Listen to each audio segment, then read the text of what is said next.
ರೀತಿ ಎಲ್ಪಿಜಿ ಸಮಸ್ಯೆ ಮುಂದುವರೆದಿದ್ದು ಆಟೋ ಚಾಲಕರು ಹೈರಾಣಾಗಿದ್ದಾರೆ. ಅಲ್ಲೂ ಕೂಡ ಬಂಕ್ಗಳಲ್ಲಿ ಎಲ್ಪಿಜಿ ಸಿಗ್ತಾ ಇಲ್ಲ. ಜನ ದಿನಗಟ್ಟಲೆ ಕ್ಯೂ ನಿಲ್ತಾ ಇದ್ದಾರೆ.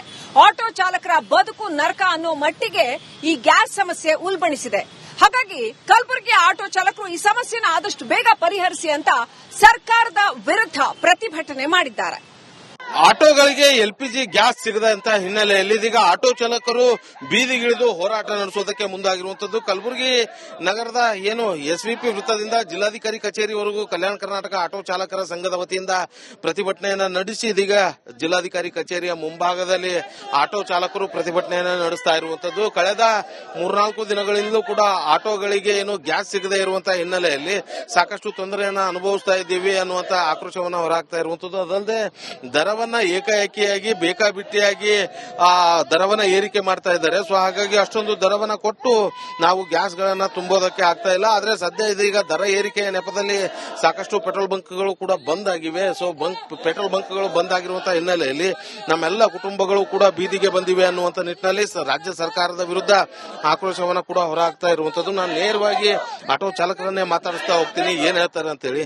ಈಗ ಏನ್ ಬೇಡಿಕೆ ನಿಮ್ದು ಪ್ರಮುಖವಾಗಿ? ಸರ್, ಕಲಬುರಗಿ ನಗರದಲ್ಲಿ ಸಂಪೂರ್ಣವಾಗಿ ಸ್ಥಗಿತಗೊಂಡಿದೆ ಆಟೋ ಎಲ್ಪಿಜಿ. ಅದಕ್ಕೆ ನಾವು ಇವತ್ತಿನ ದಿವಸ ತಮ್ಮ ಮಾಧ್ಯಮದ ಮುಖಾಂತರ ವಿನಂತಿ ಏನ್ ಮಾಡ್ತೀವಿ ಅಂದ್ರೆ, ಏನವ ಕಲಬುರಗಿ ಪಂಪ್ ಒಳಗ ಎಲ್ಲಾ 14 ಪಂಪ್ ಸರ್ ಅವೆಲ್ಲ ಕಾರ್ಯಾಚರಣೆ ಆಗುವಂಗ ಜಿಲ್ಲಾಧಿಕಾರಿ ಮಾಡಬೇಕು. ಈಗಾಗಲೇ ನಾವು ಸಂಬಂಧಪಟ್ಟ ಇಲಾಖೆ ಮಾತಾಡಿದಾಗ ಅವ್ರ ಏನಂತಾರ, ಇವೆಲ್ಲ ನಮ್ಮ ವ್ಯಾಪ್ತಿಗೆ ಬರ್ಲತ್ತರ. ನಾ ಇವತ್ತಿನ ದಿವಸ ಅವ್ರಿಗೆ ಕೇಳ್ತೀನಿ, ನಿಮ್ ಪರ್ಮಿಷನ್ ಇಲ್ಲದೆ ಪಂಪ್ ಹೆಂಗ್ ಹಾಕೋರು? ಆಹಾರ ಇಲಾಖೆ ಆಗಿರ್ಬೋದು, ತೂಕ ಮಾಪನ ಶಾಸ್ತ್ರ ಇಲಾಖೆ ಆಗಿರ್ಬೋದು, ಇವೆಲ್ಲ ಅನುಮತಿ ಇಲ್ಲದೆ ಇವೆಲ್ಲ ಪ್ರೈವೇಟ್ ಪಂಪ್ ಇಲ್ಲ. ಈಗ ಅವ್ರು ನಮ್ಗೆ ಸ್ಟಾಕೇ ಬರ್ತಾ ಇಲ್ಲ ಅಂತ ಹೇಳ್ತಾರೆ. ಸ್ಟಾಕ್ ಅಂದ್ರೆ ಅವ್ರು ಹೇಳಿ ರೇಟಿಗೆ ಆದ್ರೆ ಸ್ಟಾಕ್ ಇರ್ತದೆ ಸರ್. ಅವ್ರು ಹೇಳ್ತಾರ 130 140 ಗ್ಯಾಸ್ ಹಾಕ್ತೀನಿ ಅಂತಾರ ಸರ್. ಬಟ್ ಇವೆಲ್ಲ ಅವ್ರು ಹೇಳಿದ್ ಕೇಳೋದಿತ್ತಂದ್ರೆ ನಮಗ ಜಿಲ್ಲಾಧಿಕಾರಿ ಆಗ್ಬೇಕು, ಮತ್ತ ಆಹಾರ ಮತ್ತು ನಾಗರಿಕ ಇಲಾಖೆ ಮತ್ತು ತೂಕ ಮಾಪನ ಶಾಸ್ತ್ರ ಇವೆಲ್ಲ ಎದಕ್ ಬೇಕ್ರಿ?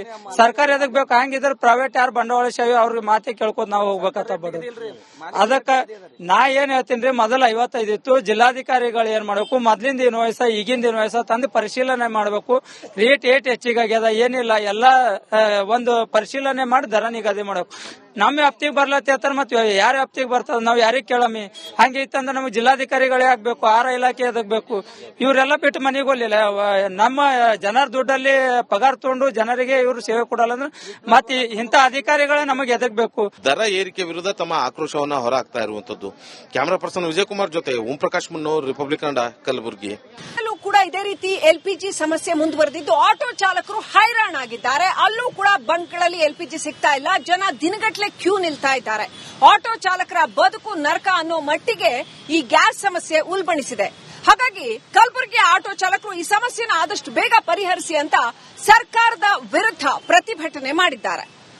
ಆಟೋಗಳಿಗೆ ಎಲ್ಪಿಜಿ ಗ್ಯಾಸ್ ಸಿಗದಂತ ಹಿನ್ನೆಲೆಯಲ್ಲಿ ಇದೀಗ ಆಟೋ ಚಾಲಕರು ಬೀದಿಗಿಳಿದು ಹೋರಾಟ ನಡೆಸೋದಕ್ಕೆ ಮುಂದಾಗಿರುವಂತದ್ದು. ಕಲಬುರಗಿ ನಗರದ ಏನು ಎಸ್ವಿಪಿ ವೃತ್ತದಿಂದ ಜಿಲ್ಲಾಧಿಕಾರಿ ಕಚೇರಿವರೆಗೂ ಕಲ್ಯಾಣ ಕರ್ನಾಟಕ ಆಟೋ ಚಾಲಕರ ಸಂಘದ ವತಿಯಿಂದ ಪ್ರತಿಭಟನೆಯನ್ನ ನಡೆಸಿ ಇದೀಗ ಜಿಲ್ಲಾಧಿಕಾರಿ ಕಚೇರಿಯ ಮುಂಭಾಗದಲ್ಲಿ ಆಟೋ ಚಾಲಕರು ಪ್ರತಿಭಟನೆಯನ್ನ ನಡೆಸ್ತಾ ಇರುವಂತದ್ದು. ಕಳೆದ 3-4 ದಿನಗಳಿಂದಲೂ ಕೂಡ ಆಟೋಗಳಿಗೆ ಏನು ಗ್ಯಾಸ್ ಸಿಗದೇ ಇರುವಂತಹ ಹಿನ್ನೆಲೆಯಲ್ಲಿ ಸಾಕಷ್ಟು ತೊಂದರೆಯನ್ನ ಅನುಭವಿಸ್ತಾ ಇದ್ದೀವಿ ಅನ್ನುವಂತ ಆಕ್ರೋಶವನ್ನ ಹೊರಹಾಕ್ತಾ ಇರುವಂತದ್ದು. ಅದಲ್ಲದೆ ದರವನ್ನ ಏಕಾಏಕಿಯಾಗಿ ಬೇಕಾಬಿಟ್ಟಿಯಾಗಿ ದರವನ್ನ ಏರಿಕೆ ಮಾಡ್ತಾ ಇದ್ದಾರೆ. ಸೊ ಹಾಗಾಗಿ ಅಷ್ಟೊಂದು ದರವನ್ನ ಕೊಟ್ಟು ನಾವು ಗ್ಯಾಸ್ ಗಳನ್ನ ತುಂಬೋದಕ್ಕೆ ಆಗ್ತಾ ಇಲ್ಲ. ಆದ್ರೆ ಸದ್ಯ ಇದೀಗ ದರ ಏರಿಕೆಯ ನೆಪದಲ್ಲಿ ಸಾಕಷ್ಟು ಪೆಟ್ರೋಲ್ ಬಂಕ್ಗಳು ಕೂಡ ಬಂದ್ ಆಗಿವೆ. ಸೊ ಪೆಟ್ರೋಲ್ ಬಂಕ್ಗಳು ಬಂದ್ ಆಗಿರುವಂತಹ ಹಿನ್ನೆಲೆಯಲ್ಲಿ ನಮ್ಮೆಲ್ಲ ಕುಟುಂಬಗಳು ಕೂಡ ಬೀದಿಗೆ ಬಂದಿವೆ ಅನ್ನುವಂತ ನಿಟ್ಟಿನಲ್ಲಿ ರಾಜ್ಯ ಸರ್ಕಾರದ ವಿರುದ್ಧ ಆಕ್ರೋಶವನ್ನ ಕೂಡ ಹೊರಹಾಕ್ತಾ ಇರುವಂತದ್ದು. ನಾನು ನೇರವಾಗಿ ಆಟೋ ಚಾಲಕರನ್ನೇ ಮಾತಾಡಿಸ್ತಾ ಹೋಗ್ತೀನಿ, ಏನ್ ಹೇಳ್ತಾರೆ ಅಂತ ಹೇಳಿ.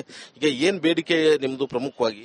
ಸರ್, ಕಲಬುರಗಿ ನಗರದಲ್ಲಿ ಸಂಪೂರ್ಣವಾಗಿ ಸ್ಥಗಿತಗೊಂಡಿದೆ ಆಟೋ ಎಲ್ಪಿಜಿ. ಅದಕ್ಕೆ ನಾವು ಇವತ್ತಿನ ದಿವಸ ತಮ್ಮ ಮಾಧ್ಯಮದ ಮುಖಾಂತರ ವಿನಂತಿ ಏನ್ ಮಾಡ್ತೀವಿ ಅಂದ್ರೆ, ಏನವ ಕಲಬುರಗಿ ಪಂಪ್ ಒಳಗ ಎಲ್ಲಾ 14 ಪಂಪ್ ಸರ್ ಅವೆಲ್ಲ ಕಾರ್ಯಾಚರಣೆ ಆಗುವಂಗ ಜಿಲ್ಲಾಧಿಕಾರಿ ಮಾಡಬೇಕು. ಈಗಾಗಲೇ ನಾವು ಸಂಬಂಧಪಟ್ಟ ಇಲಾಖೆ ಮಾತಾಡಿದಾಗ ಅವ್ರ ಏನಂತಾರ, ಇವೆಲ್ಲ ನಮ್ಮ ವ್ಯಾಪ್ತಿಗೆ ಬರ್ಲತ್ತರ. ನಾ ಇವತ್ತಿನ ದಿವಸ ಅವ್ರಿಗೆ ಕೇಳ್ತೀನಿ, ನಿಮ್ ಪರ್ಮಿಷನ್ ಇಲ್ಲದೆ ಪಂಪ್ ಹೆಂಗ್ ಹಾಕೋರು?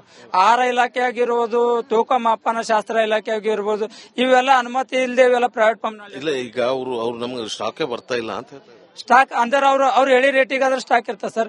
ಅವ್ರು ಹೇಳ್ತಾರ 130 140 ಗ್ಯಾಸ್ ಹಾಕ್ತೀನಿ ಅಂತಾರ ಸರ್. ಬಟ್ ಇವೆಲ್ಲ ಅವ್ರು ಹೇಳಿದ್ ಕೇಳೋದಿತ್ತಂದ್ರೆ ನಮಗ ಜಿಲ್ಲಾಧಿಕಾರಿ ಆಗ್ಬೇಕು, ಮತ್ತ ಆಹಾರ ಮತ್ತು ನಾಗರಿಕ ಇಲಾಖೆ ಮತ್ತು ತೂಕ ಮಾಪನ ಶಾಸ್ತ್ರ ಇವೆಲ್ಲ ಎದಕ್ ಬೇಕ್ರಿ? ಸರ್ಕಾರ ಎದಕ್ ಬೇಕು? ಹಂಗಿದ್ರ ಪ್ರೈವೇಟ್ ಯಾರು ಬಂಡವಾಳಶಾಹಿ ಅವ್ರಿಗೆ ಮಾತೆ ಕೇಳ್ಕೊತ ನಾವು ಹೋಗ್ಬೇಕತ್ತ ಬಡ.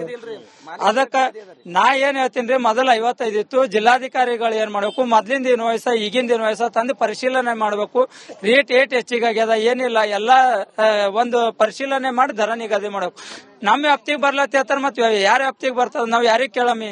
ಹಂಗೆ ಇತ್ತಂದ್ರೆ ನಮ್ಗೆ ಜಿಲ್ಲಾಧಿಕಾರಿಗಳೇ ಆಗ್ಬೇಕು, ಆಹಾರ ಇಲಾಖೆ ಎದಗ್ಬೇಕು? ಇವರೆಲ್ಲ ಬಿಟ್ಟು ಮನೆಗೆ ಹೋಗ್ಲಿಲ್ಲ. ನಮ್ಮ ಜನರ ದುಡ್ಡಲ್ಲಿ ಪಗಾರ ತಗೊಂಡು ಜನರಿಗೆ ಇವರು ಸೇವೆ ಕೊಡಲ್ಲ ಅಂದ್ರೆ ಮತ್ತೆ ಇಂಥ ಅಧಿಕಾರಿಗಳೇ ನಮಗೆ ಎದಗ್ಬೇಕು? ದರ ಏರಿಕೆ ವಿರುದ್ಧ ತಮ್ಮ ಆಕ್ರೋಶವನ್ನ ಹೊರಹಾಕ್ತಾ ಇರುವಂತದ್ದು.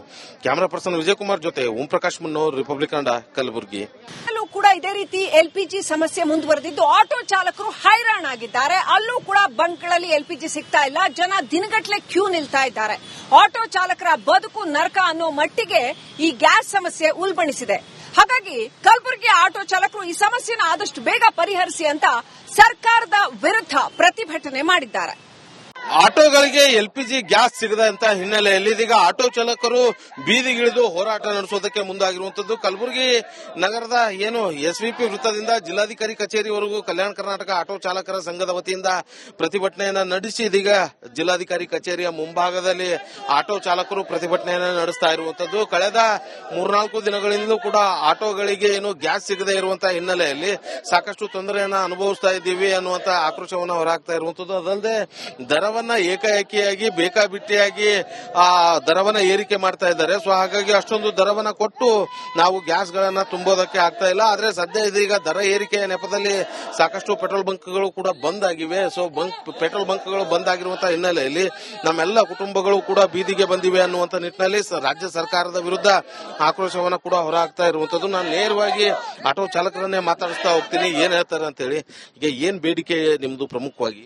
ಸರ್, ಕಲಬುರಗಿ ನಗರದಲ್ಲಿ ಸಂಪೂರ್ಣವಾಗಿ ಸ್ಥಗಿತಗೊಂಡಿದೆ ಆಟೋ ಎಲ್ಪಿಜಿ. ಅದಕ್ಕೆ ನಾವು ಇವತ್ತಿನ ದಿವಸ ತಮ್ಮ ಮಾಧ್ಯಮದ ಮುಖಾಂತರ ವಿನಂತಿ ಏನ್ ಮಾಡ್ತೀವಿ ಅಂದ್ರೆ, ಏನವ ಕಲಬುರಗಿ ಪಂಪ್ ಒಳಗ ಎಲ್ಲಾ 14 ಪಂಪ್ ಸರ್, ಅವೆಲ್ಲ ಕಾರ್ಯಾಚರಣೆ ಆಗುವಂಗ ಜಿಲ್ಲಾಧಿಕಾರಿ ಮಾಡಬೇಕು. ಈಗಾಗಲೇ ನಾವು ಸಂಬಂಧಪಟ್ಟ ಇಲಾಖೆಗೆ ಮಾತಾಡಿದಾಗ ಅವ್ರ ಏನಂತಾರ, ಇವೆಲ್ಲ ನಮ್ಮ ವ್ಯಾಪ್ತಿಗೆ ಬರ್ಲತ್ತ ಹೇಳ್ತಾರ. ನಾ ಇವತ್ತಿನ ದಿವಸ ಅವ್ರಿಗೆ ಕೇಳ್ತೀನಿ, ನಿಮ್ ಪರ್ಮಿಷನ್ ಇಲ್ಲದೆ ಪಂಪ್ ಹೆಂಗ ಹಾಕೋರು? ಆಹಾರ ಇಲಾಖೆ ಆಗಿರ್ಬೋದು, ತೂಕ ಮಾಪನ ಶಾಸ್ತ್ರ ಇಲಾಖೆ ಆಗಿರ್ಬೋದು, ಇವೆಲ್ಲ ಅನುಮತಿ ಇಲ್ಲದೆ ಇವೆಲ್ಲ ಪ್ರೈವೇಟ್ ಪಂಪ್ ಇಲ್ಲ. ಈಗ ಅವ್ರು ನಮ್ಗೆ ಸ್ಟಾಕೇ ಬರ್ತಾ ಇಲ್ಲ ಅಂತ ಹೇಳ್ತಾರೆ. ಸ್ಟಾಕ್ ಅಂದ್ರೆ ಅವ್ರು ಹೇಳಿ ರೇಟಿಗೆ ಆದ್ರೆ ಸ್ಟಾಕ್ ಇರ್ತದೆ ಸರ್. ಅವ್ರು ಹೇಳ್ತಾರ 130 140 ಗ್ಯಾಸ್ ಹಾಕ್ತೀನಂತಾರ ಸರ್. ಬಟ್ ಇವೆಲ್ಲ ಅವ್ರು ಹೇಳಿದ್ ಕೇಳೋದಿತ್ತಂದ್ರೆ ನಮಗ ಜಿಲ್ಲಾಧಿಕಾರಿ ಆಗ್ಬೇಕು, ಮತ್ತ ಆಹಾರ ಮತ್ತು ನಾಗರಿಕ ಇಲಾಖೆ ಮತ್ತು ತೂಕ ಮಾಪನ ಶಾಸ್ತ್ರ ಇವೆಲ್ಲ ಎದಕ್ ಬೇಕ್ರಿ? ಸರ್ಕಾರ ಎದಕ್ ಬೇಕು? ಹಂಗಿದ್ರ ಪ್ರೈವೇಟ್ ಯಾರು ಬಂಡವಾಳಶಾಹಿ ಅವ್ರಿಗೆ ಮಾತೆ ಕೇಳ್ಕೊತ ನಾವು ಹೋಗ್ಬೇಕತ್ತ ಬಡ. ಅದಕ್ಕ ನಾ ಏನ್ ಹೇಳ್ತೀನಿ, ಮೊದಲ 55 ಇತ್ತು. ಜಿಲ್ಲಾಧಿಕಾರಿಗಳು ಏನ್ ಮಾಡ್ಬೇಕು, ಮೊದ್ಲಿಂದ ಏನು ವಯಸ್ಸ ಈಗಿಂದ ಏನು ವಯಸ್ಸ ತಂದು ಪರಿಶೀಲನೆ ಮಾಡ್ಬೇಕು. ರೇಟ್ ಹೆಚ್ಚಿಗೆ ಆಗ್ಯದ ಏನಿಲ್ಲ ಎಲ್ಲ ಒಂದು ಪರಿಶೀಲನೆ ಮಾಡಿ ದರ ನಿಗದಿ ಮಾಡ್ಬೇಕು. ನಮ್ಮ ವ್ಯಾಪ್ತಿಗೆ ಬರ್ಲತ್ತ ಮತ್ತೆ ಯಾರ ವ್ಯಾಪ್ತಿಗೆ ಬರ್ತದ ನಾವ್ ಯಾರಿಗ್ ಕೇಳಮ್ಮಿ? ಹಂಗೆ ಇತ್ತಂದ್ರೆ ನಮ್ಗೆ ಜಿಲ್ಲಾಧಿಕಾರಿಗಳೇ ಆಗ್ಬೇಕು, ಆಹಾರ ಇಲಾಖೆ ಎದಗ್ಬೇಕು? ಇವರೆಲ್ಲ ಬಿಟ್ಟು ಮನೆಗೆ ಹೋಗ್ಲಿಲ್ಲ. ನಮ್ಮ ಜನರ ದುಡ್ಡಲ್ಲಿ ಪಗಾರ ತಗೊಂಡು ಜನರಿಗೆ ಇವರು ಸೇವೆ ಕೊಡಲ್ಲ ಅಂದ್ರೆ ಮತ್ತೆ ಇಂಥ ಅಧಿಕಾರಿಗಳೇ ನಮಗೆ ಎದಗ್ಬೇಕು? ದರ ಏರಿಕೆ ವಿರುದ್ಧ ತಮ್ಮ ಆಕ್ರೋಶವನ್ನ ಹೊರಹಾಕ್ತಾ ಇರುವಂತದ್ದು. ಕ್ಯಾಮರಾ ಪರ್ಸನ್ ವಿಜಯ್ ಕುಮಾರ್ ಜೊತೆ ಓಂ ಪ್ರಕಾಶ್ ಮುನ್ನೋರ್, ರಿಪಬ್ಲಿಕ್ ಕನ್ನಡ, ಕಲಬುರಗಿ.